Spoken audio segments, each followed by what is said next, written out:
need to talk. We should have some coffee.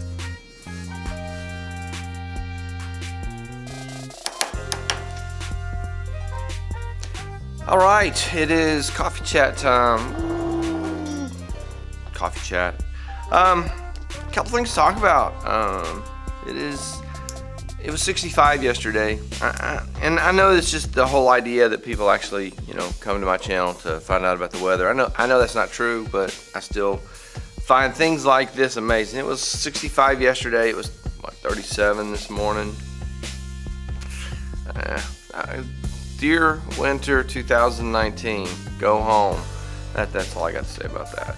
Big winds too. Also, this big whole bomb cyclone thing that's hitting the central United States. Woo, that's some crazy stuff. Anyone who might come across this who is suffering because of that, I hope the best for you, and just hang in there. I hope that everything works out quickly and you return to your normal plains state weather. Oh my goodness. So the meaningful moment in this episode, I want to talk a little bit about asynchronous communication. That's these things. That is Snapchat and Instant Messenger and messaging, and by Instant Messenger I actually mean Facebook Messenger. All of the things where you send a message and the other person gets it.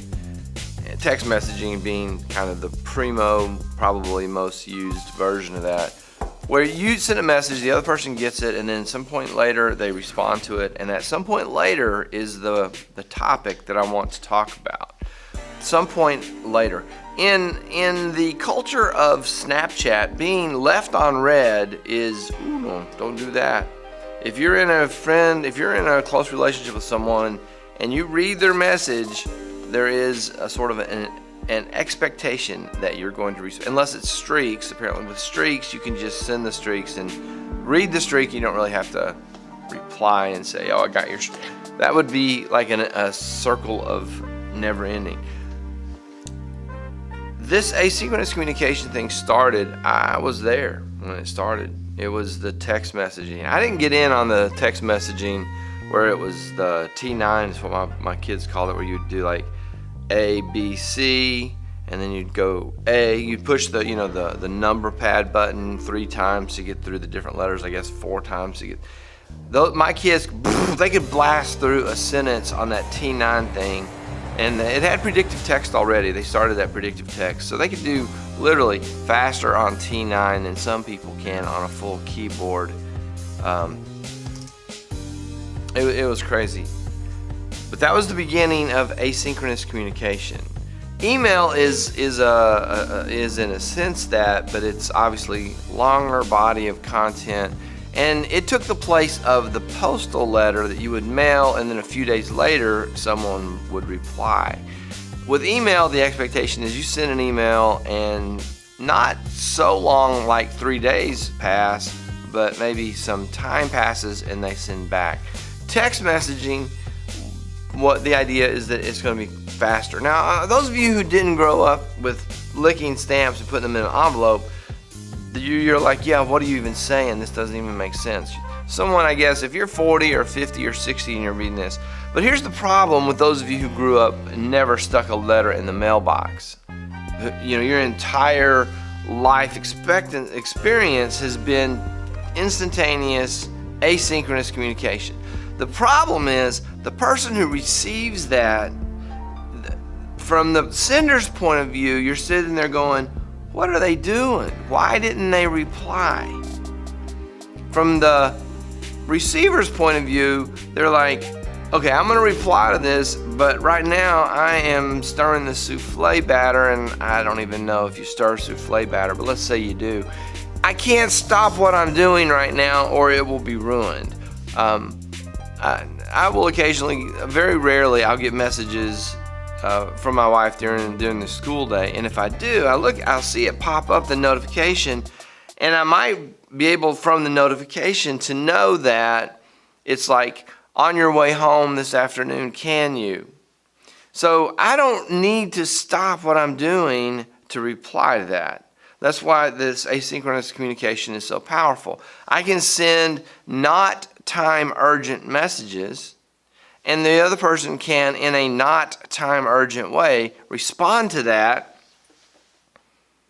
and everything is fine because it's not time urgent. There's not like, you need to go home right now. There is a fire truck there, and they're trying to get in because I don't know why the fire department would be waiting. But assume, again, I'm making up stories here. It's early. It is now 17 after 6. I'm making these stories up on the spot. Asynchronous communication is awesome, but the expectation that the other person is sitting there holding their phone.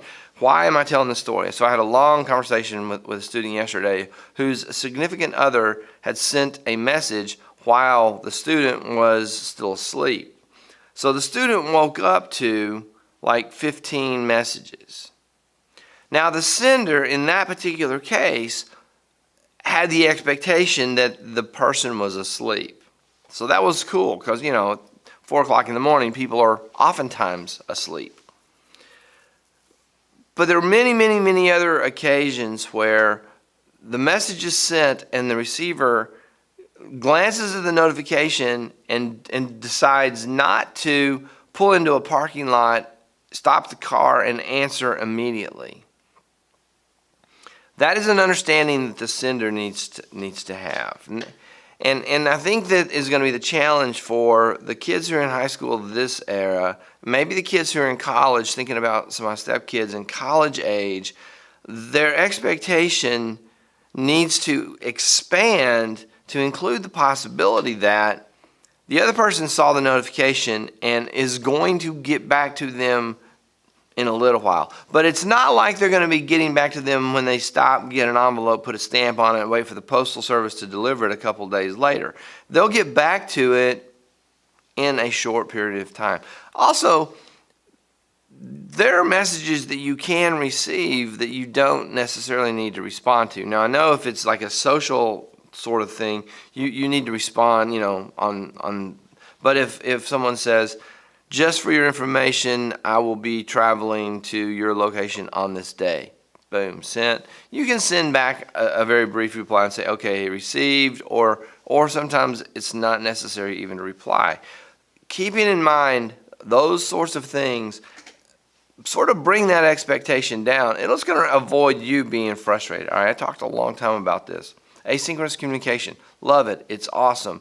Those of you who have lived with it and have never known the 3-day wait period on communication, kind of take a deep breath. Let the other person have a minute to process and find a safe place to pull over and reply. And by safe place, that may mean, if you're working one-on-one with someone in a banking, you're a bank teller. You can't just stop in the middle with a customer and reply. You have to wait until. Waiting until it's the right time to reply is good practice on the receiving end. Knowing that is good practice on the sender's side as well. All right, that's a lot of talk. Well, let me bring this to a close. This is intentionally, well, besides for that, a short video. How long did that go? There's no way I talked for 10 minutes. Wow. And there's the coffee part of the coffee chat. Okay, a couple things about the channel. I've had a lot of new subscribers over the last 28 days. People have been subscribing. So if you're new to the channel and you happen to be seeing this, thank you for subscribing and thank you for watching this video. Got to acknowledge the direction of growth in this channel is in the photography stuff. And here's the last 28 days data for you to have a look at.